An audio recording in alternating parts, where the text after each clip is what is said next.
Hello students, welcome to Shweta Yadav Tutorials. Please like and subscribe my channel and hit bell icon for more updates.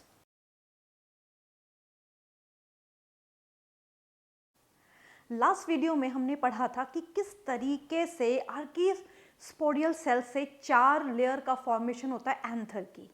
उसी के साथ साथ इस topic को आगे कंटिन्यू करते हुए हम आज पढ़ेंगे माइक्रोस्पोरोजेनेसिस और पिछले लेक्चर को भी हम रिवाइज करेंगे, क्योंकि माइक्रोस्पोरोजेनेसिस के साथ साथ हमें किस तरीके से एक इमेच्योर एंथर से मैच्योर एंथर में बदलाव आते हैं, यानी कि एंथर इनिशियल स्टेज में जब होता है उससे लेके जब एक्चुअल एंथर बन जाता है, यानी कि जब एक्चुअल उसमें डिफरेंट टाइप की सेल्स या लेयर्स बन जाती हैं तो किस तरीके से उसमें चेंज आते हैं, वो सारी डिटेलिंग हम आज करेंगे। तो हम पढ़ रहे हैं sexual reproduction in flowering plants and today's topic is microsporogenesis. So ये टर्म क्या कह रही है? माइक्रोस्पोर का जेनेसिस। जेनेसिस का मतलब होता है formation of the microspore. Microspore का फॉर्मेशन अब कैसे होता है? Each microspore mother cell or the cell of sporogenous tissue divide to form 4 haploid microspore or pollen grains by meiotic division or by reductional division. अभी जो line है ये किस तरीके से अपने आप को एक्सप्लेन कर रही है, इसकी हम डिटेलिंग करेंगे और उसके साथ साथ हम प्रीवियस लेक्चर को भी रिवाइज करेंगे। तो सबसे पहले हमने पढ़ा था प्रीवियस लेक्चर में कि इनिशियल स्टेज में जो एंथर होता है वो स्फेरिकल या ओवल इन शेप होता है। In the initial stage the anther is spherical और ओवल इन शेप। तो यहाँ पे हम बना लेते हैं, यहाँ पे प्रेजेंट है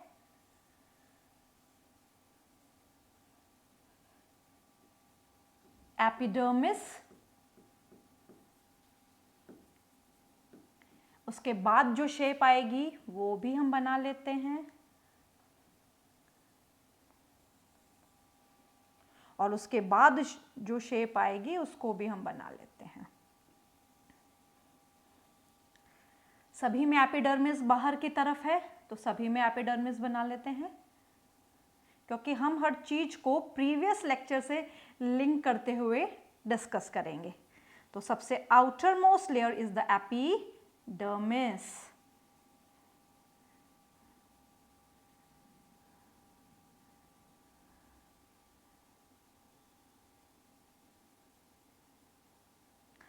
नाउ अब एपिडर्मिस सबसे आउटर मोस्ट लेयर है। इस आउटर मोस्ट लेयर के अंदर क्या है ये बहुत इंपॉर्टेंट है। तो इसके अंदर है इनिशियल स्टेज में मेरिस्टेमेटिक सेल्स। क्या प्रेजेंट है?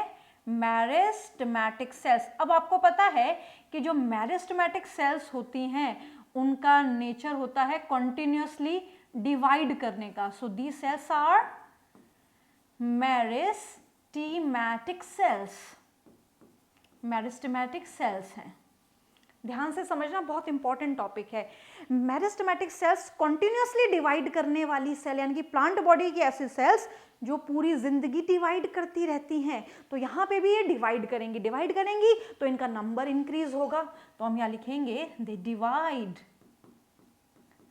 डिवाइड करने के साथ साथ अब ये सोच रहे हैं कि कुछ काम अलग करना चाहिए, थोड़ा सा अपने अंदर बदलाव लाना चाहिए। सो दे डिफरेंशिएट।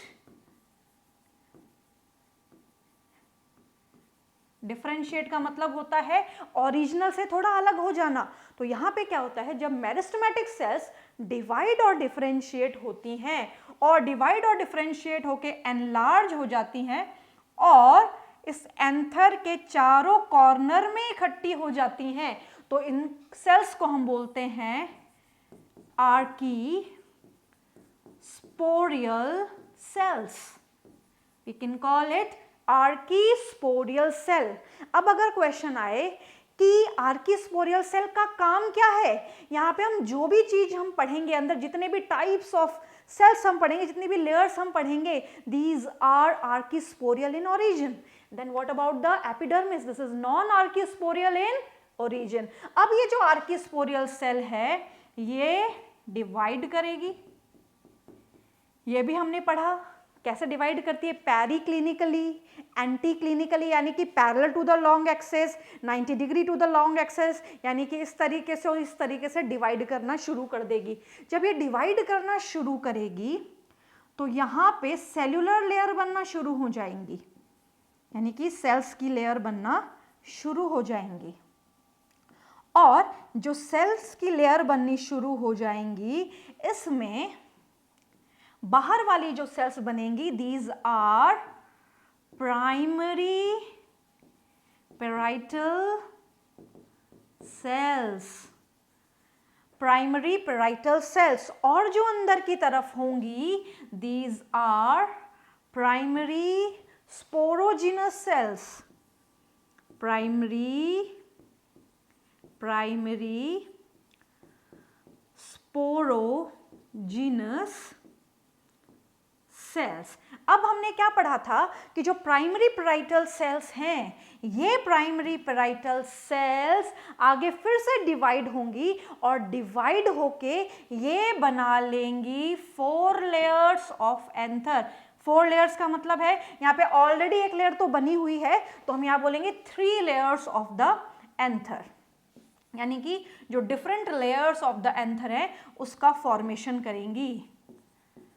लेयर ऑफ एंथर बना लेंगी। लेयर ऑफ द एंथर में कौन कौन सी है, endodermis, middle layer and tapetum, ये तीनों का फॉर्मेशन कर लेगी। एपिडर्मिस सबसे बाहर वाली लेयर, उसके अंदर जो प्रेजेंट होती है that is endothecium, then middle layer, then tapetum.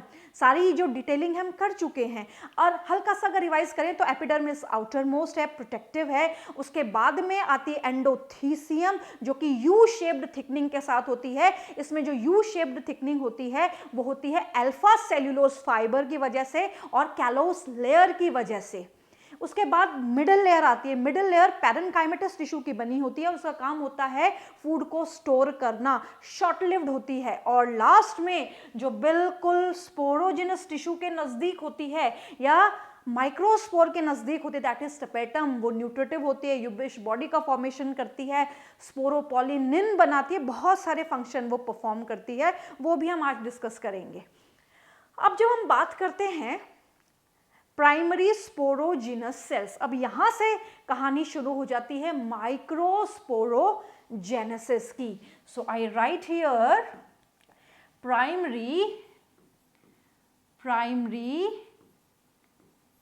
Sporogenous primary sporogenous cell. अब नेचुरली अगर कोई सेल है तो सेल का काम क्या है, पहले डिवाइड करना, तो यहाँ पे ये डिवाइड करेंगी माइटोटिकली, ये डिवाइड करेंगी और डिवाइड करके ये बना लेंगी स्पोरोजिनस टिश्यू। क्या बनाएगी, स्पोरोजिनस टिश्यू। सेल ने क्या बनाए, टिश्यूज बनाए। अब सेल्स ने टिश्यू बना लिए और टिश्यू हो गए डिफरेंशिएट, डिवाइड एंड डिफरेंशिएशन होगा, डिफरेंशिएट होंगे और डिफरेंशिएट होने के बाद बनेगा यहाँ पे microspore mother cell, microspore mother cell, या फिर हम इसको बोलेंगे पोलन मदर सेल। अब अगर पोलन मदर सेल की बात आ जाएगी तो हम ये कह सकते हैं कि पोलन मदर सेल आगे जाके बनाएंगी माइक्रोस्पोर। अब ये कैसे बनाएंगी, यहां तक तो हमने पढ़ लिया कि प्राइमरी स्पोरोजिनस सेल्स डिवाइड होंगी, डिवाइड होके टिश्यूज बनाएंगी, स्पोरोजिनस टिश्यूज, टिश्यूज डिफरेंशिएट होके माइक्रोस्पोर मदर सेल बनाएंगे। इनको एब्रिवेटिव लैंग्वेज में अगर हम इनका एब्रिवेशन देखें तो इसका MMC भी बोला जाता है और इसको PMC भी बोला जाता है। मदर सेल है, मदर सेल का मतलब क्या है, ये किसी को बनाने का काम करेगी, बहुत इंपॉर्टेंट बात है ये। अब कैसे बनते हैं पोलन मदर सेल या माइक्रोस्पोर मदर सेल से माइक्रोस्पोर्स। अब कहां पे प्रेजेंट है, मान लीजिए ये बदलाव आ गया और ये है माइक्रोस्पोर मदर सेल। यहाँ पे बहुत सारी माइक्रोस्पोर मदर सेल्स हैं माइक्रोस्पोरेंजियम में। अब इनमें से कुछ क्या करती हैं, ये कुछ अलग सा काम करते हैं, उसको ही हम आगे जाके पढ़ रहे हैं। सो हियर यहाँ पे हमने क्या पढ़ा, each microspore mother cell of sporogenous tissue divide to form microspore. अब कैसे माइक्रोस्पोर बन रहा है उसकी बात करेंगे। तो यहाँ पे क्या होता है, यहाँ पे हमने लिया माइक्रोस्पोर मदर सेल, हम एक माइक्रोस्पोर मदर सेल को यहां ले लेते हैं। This is microspore mother cell और पोलन मदर सेल। इस पोलन मदर सेल में इस तरीके से एक ही न्यूक्लियस है। अब यहां पे हम देख सकते हैं कि इसकी जो प्लॉइडी है दैट इज 2n। क्या प्लॉइडी है माइक्रोस्पोर मदर सेल की, 2n प्लॉइडी है। अब ये डिवाइड करेगी और ये डिवाइड करेगी मियोसिस 1 से, यानी कि मियोटिक 1 डिवीजन इसमें होगा। जैसे ही मियोटिक 1 होगा तो मियोटिक 1 क्या है, रिडक्शनल डिवीजन है, यानी कि the number of chromosome reduce to half, यानी कि प्लॉइडी बदल जाएगी और यहां पे बनेंगी 2 माइक्रोस्पोर और इनकी प्लॉइडी होगी हैप्लॉइड, यानी कि n प्लॉइडी होगी दोनों की। और यहाँ पे जो n प्लॉइडी है वो अभी तक माइक्रोस्पोर जो है अभी बन रहे हैं, यानी कि अभी मियोसिस 1 ही हुआ है। अब मियोसिस 2 होगा। मियोसिस 2 होने के साथ साथ यहाँ पे ये दोबारा से जो 2 सेल्स हैं अंदर की तरफ ये बनाएंगी 4 सेल्स। तो यहां पे बनी 4 सेल्स, 4 सेल्स आर फॉर्म्ड। तो यहां पे हम क्या बोलेंगे, यहां पे प्लॉइडी क्या है हर सेल की, n, और इसको हम बोलेंगे टेट्राड। क्या बोलेंगे इसको, टेट्राड। अब ये टेट्राड एग्जैक्टली कैसे दिखाई देगा, तो यहाँ पे ये टेट्राड हमें दिखाई देगा कि ये जो 4 माइक्रोस्पोर हैं, 1 2 3 4 माइक्रोस्पोर्स, 4 माइक्रोस्पोर्स हैं और ये चारों माइक्रोस्पोर्स इस तरीके से अरेंज होंगे, ये इस तरीके से अरेंज होंगे और ये बनाएंगे माइक्रोस्पोर टेट्राड। माइक्रोस्पोर टेट्राड बनाएंगे। इस माइक्रोस्पोर टेट्राड में 4 माइक्रोस्पोर हैं, तो यहां पे इनको हम क्या बोलेंगे, दीज आर माइक्रोस्पोर। कितना है, 4 माइक्रोस्पोर, यानी कि एक पोलन मदर सेल से 4 माइक्रोस्पोर का फॉर्मेशन होगा और वो भी कैसे, हैप्लॉइड माइक्रोस्पोर। और जो पोलन मदर सेल थी या माइक्रोस्पोर मदर थी वो कैसी थी, डिप्लॉयड थी नेचर में। तो डिप्लॉयड से क्या बने, हैप्लॉइड माइक्रोस्पोर बने और अरेंज होकर इन्होंने क्या बना लिया, टेट्राड बना लिया। यानी कि ये जो 4 माइक्रोस्पोर हैं ये एक दूसरे से चिपके हुए हैं। अब क्वेश्चन ये है कि ये एक दूसरे से क्यों चिपके हुए हैं, दे आर अटैच। यहां पे इनका जो अटैचमेंट है, this is because of the callose. यहां पे क्या प्रेजेंट है, कैलोज प्रेजेंट है, कैलोज वॉल प्रेजेंट है और कैलोज वॉल की वजह से all these microspore are attach with each other, ये एक दूसरे से चिपकी हुई हैं। अब ये जो माइक्रोस्पोर एक दूसरे से चिपकी हुई हैं, धीरे धीरे इन माइक्रोस्पोर को अलग होना पड़ेगा, यानी कि इनको आगे जाके क्या बनाना है, पोलन ग्रेन बनाने हैं। तो यहाँ पे क्या होता है, ये जो कैलोज वॉल है ये डिसॉल्व हो जाती है और डिसॉल्व होती है एंजाइम से, जिसको हम कहते हैं कैलेज एंजाइम। कैलेज एंजाइम से कैलोज वॉल डिसॉल्व हो जाती है। I again repeat, microspore mother cell, microspore mother cell meiotic division किया, फर्स्ट मियोटिक डिवीजन किया, यहाँ पे 2 माइक्रोस्पोर बने। बट यहाँ जो कंडीशन है अभी भी कैसी है, हैप्लॉइड है। अब इन हैप्लॉइड से दोबारा से मियोसिस 2 हुआ, दोबारा से हैप्लॉइड सेल्स बनी, यानी कि दोबारा से हैप्लॉइड माइक्रोस्पोर्स बने, और ये जो हैप्लॉइड माइक्रोस्पोर्स हैं इन्होंने आपस में चिपक के क्या बनाया, टेट्राड, जिसको हमने बोला माइक्रोस्पोर टेट्राड। ये एक दूसरे से चिपके हुए हैं और इनके चिपकने का कारण है कैलोज वॉल, एक दूसरे को चिपका के रखती है। ये जो अरेंजमेंट होता है ज्यादातर जो एंजियोस्पर्म होते हैं उसमें टेट्राहेड्रल अरेंजमेंट होता है टेट्राड का। टेट्राड यानी कि 4 माइक्रोस्पोर एक साथ एक दूसरे से जुड़े हुए हैं। जब ये कैलोज वॉल डिसॉल्व हो जाती है कैलेज एंजाइम से, तो ये चारों माइक्रोस्पोर सेपरेट हो जाते हैं। They four are separated, ये सेपरेट हो गए और इनको हम बोल सकते हैं न्यूली फॉर्म्ड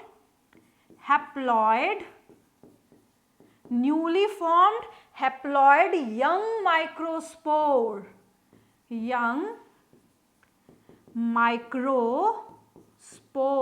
ये यंग माइक्रोस्पोर हैं। अब क्या होता है, धीरे धीरे और बदलाव आता है। बदलाव कैसे आता है, इन माइक्रोस्पोर को क्या करना है, इन माइक्रोस्पोर को इवेंचुअली यानी कि फाइनली पोलन ग्रेन बनाने हैं। इनको फाइनली क्या बनाने हैं, पोलन ग्रेन बनाने हैं। तो इससे पहले भी कुछ डिफरेंसेस आते हैं, यानी कि कुछ चीजें ऐसी होती हैं जो आगे जाके पोलन ग्रेन के काम में आने वाली हैं। वो क्या चीजें होंगी, जब हम बात करते हैं 4 लेयर्स में से टेपेटम की, तो जब हम 4 लेयर्स में से, ये एक लेयर है, ये एंडोडर्मिस है, ये मिडिल लेयर है और अंदर वाली लेयर है मान लीजिए टेपेटम। और ये टेपेटम किसके पास होती है, माइक्रोस्पोरेंजियम के पास होती है। जब माइक्रोस्पोरोजेनेसिस हो जाता है, यानी कि माइक्रोस्पोर बन चुके हैं, माइक्रोस्पोरोजेनेसिस कंप्लीट हो जाता है, अब क्या होता है, पोलन ग्रेन के लिए यहाँ पे क्या होता है, कुछ बदलाव लाना पड़ता है। तो यहाँ पे क्या होता है, ये जो टेपेटम है, टेपेटम, ये टेपेटम अपने पास कुछ स्फेरिकल बॉडीज रखती है, इनको हम कहते हैं Ubisch bodies. Ubisch body, tapetum के पास क्या मौजूद है, यूबिश बॉडी मौजूद है। They are mainly made up of sporopollenin, और यही यूबिश बॉडी का जो मेन काम होता है वो होता है कि जब पोलन ग्रेन बनेगा तो पोलन ग्रेन की आउटर कवरिंग बनाने का काम करेंगे, यानी कि पोलन ग्रेन की एक्साइन बनाने का काम करेंगी। बहुत इंपॉर्टेंट फंक्शन है। तो क्या होता है, यहाँ पे तो एक तैयारी चल रही है माइक्रोस्पोर बनने की। माइक्रोस्पोर इवेंचुअली पोलन ग्रेन में कन्वर्ट होगा। पोलन ग्रेन में थोड़ी स्टेबिलिटी होनी चाहिए, यानी कि थोड़ी हार्डनेस होनी चाहिए, और वो हार्डनेस, वो रिजिडिटी देने के लिए यहाँ पे एक्साइन बनती है पोलन ग्रेन पे, और एक्साइन बनाने का काम करती है टेपेटम। और टेपेटम के पास क्या होती है, कुछ स्फेरिकल बॉडीज होती है, कुछ यूबिश, उनको कहते हैं यूबिश बॉडीज। और ये यूबिश बॉडीज क्या करती हैं, एक्साइन बनाने का काम करती है, जो कि पोलन ग्रेन की hard outer most rigid wall है। और टेपेटम यूबिश बॉडी बनाने के बाद डिसइंटीग्रेट हो जाती है, खत्म हो जाती है। मतलब इसका काम क्या है कि जो पोलन ग्रेन के लिए इसको काम करना था वो इसने कर दिया है, उसके बाद में ये डिसइंटीग्रेट हो जाती है। तो यहाँ पे माइक्रोस्पोर टेट्राड आगे जाके क्या करता है, यहाँ पे कैलोज इनका डिसॉल्व हो जाता है, हैप्लॉइड यंग माइक्रोस्पोर्स बन जाते हैं। माइक्रोस्पोर आगे जाके पोलन ग्रेन बनाएंगे और पोलन ग्रेन की एक्साइन बनाने का काम करेगी टेपेटम की यूबिश bodies. So here each microspore mother cell or the cell of sporogenous tissue, microspore mother cells क्या बनाती हैं, स्पोरोजेनस टिश्यू बनाती हैं। स्पोरोजेनस टिश्यू आगे जाके क्या करते हैं, स्पोरोजेनस टिश्यू माइक्रोस्पोर बनाते हैं, माइक्रोस्पोर मदर सेल बनाते हैं। माइक्रोस्पोर मदर सेल जो हैं वो माइक्रोस्पोर का फॉर्मेशन करती हैं, पोलन ग्रेन का फॉर्मेशन करती हैं मियोटिक डिवीजन से। माइक्रोस्पोर मदर सेल से मियोसिस के बाद क्या बनता है, माइक्रोस्पोर टेट्राड बनता है। The process of formation of microspore, microspore का फॉर्मेशन किससे, पोलन मदर सेल से या माइक्रोस्पोर मदर सेल से, पीएमसी से या एमएमसी से? माइक्रोस्पोर मदर सेल से किसका बनना? माइक्रोस्पोर का बनना मियोसिस के बाद ही कहलाता है माइक्रोस्पोरोजेनेसिस। माइक्रोस्पोर का बनना, क्योंकि जब तक माइक्रोस्पोर नहीं बनेगा तब तक पोलन ग्रेन बन ही नहीं सकता, ये बात याद रखनी है। Sporogenous tissue is a group of compactly arrange homogeneous tissue. Sporogenous tissue क्या है? कॉम्पैक्टली अरेंज होमोजेनस टिश्यू है।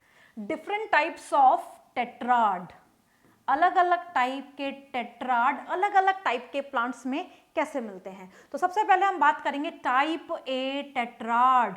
This is tetrahedral.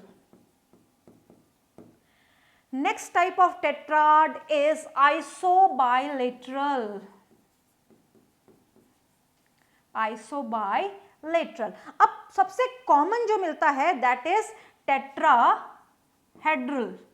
ये जो टेट्राहेड्रल है ये सबसे कॉमन टेट्राड है और ये मिलता है एंजियोस्पर्म्स में। ये किस में मिलता है? एंजियोस्पर्म्स में। आइसोबाइलेटरल मिलता है एंजियोस्पर्म में, बेसिकली किसमें? डाइकॉट्स में। और ये एंजियोस्पर्म में मिलता है मोनोकॉट्स में। ये बहुत इंपॉर्टेंट, यानी कि टेट्राहेड्रल किसमें मिलेगा? टेट्राहेड्रल ज्यादातर 60% एंजियोस्पर्म में टेट्राहेड्रल टेट्राड मिलेगा। आइसोबाइलेटरल किसमें मिलेगा? मोनोकॉट्स में। कैप्सुला में भी टेट्राहेड्रल ही टेट्राड मिलता है। नेक्स्ट हम बात करते हैं decussate tetrad. This is T shaped tetrad and this is linear tetrad. ये सारे के सारे टाइप के टेट्राड एक प्लांट में मिलते हैं that is Aristolochia elegans, a very important plant. उसमें ये सारे टाइप के टेट्राड मिलते हैं। सो यहाँ पे हमने पढ़ा इस वीडियो में कि किस तरीके से माइक्रोस्पोर का फॉर्मेशन हुआ पोलन मदर सेल या माइक्रोस्पोर मदर सेल से। किस तरीके से माइक्रोस्पोर मदर सेल बनी ये भी हमने डिटेल में डिस्कस किया, यानी कि माइक्रोस्पोर मदर सेल का जो ओरिजिन था दैट इज आर्चीस्पोरियल सेल्स। तो यहाँ पे हमने पूरा डिटेल किया। हम नेक्स्ट वीडियो में कुछ इंटरेस्टिंग फैक्ट्स जो एनसीईआरटी ने दिए हैं अबाउट द पोलन ग्रेन्स उनके बारे में डिस्कस करेंगे।